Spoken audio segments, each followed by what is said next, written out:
Oh, front flip.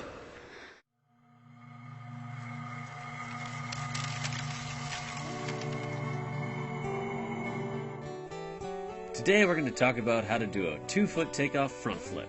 The first part of that is the takeoff, starting with a good forward roll.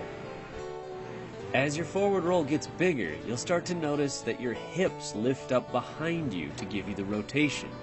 This is even more apparent the higher you go. You should not be throwing your head down, but lifting your hips up. To help with this lifting idea, sometimes it's easiest to find progressively taller and taller obstacles to jump over when doing your dive roll. Another thing to note is your shoulders. They should be lifting up and forwards to cause the flip. There is another technique called a Russian front where you pull your shoulders backwards to flip, but this is more difficult to get good at.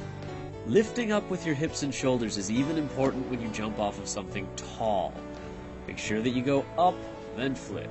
You just open earlier so you don't over-rotate. You may notice we started with an actual gymnastics forward roll. The reason for this is because your front flip needs to go straight like a forward roll. If all you ever practice is parkour rolls, then your front flip goes all sideways. It's really hard to land.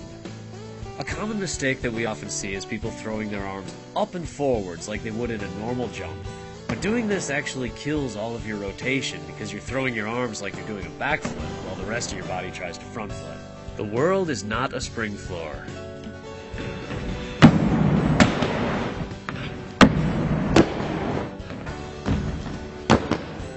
Be sure to use your hips to rotate, not your head and upper body.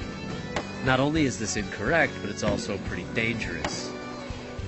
There's essentially 3 positions you can land a front flip in. The first is standing up, landing on your toes, and that's just a normal landing.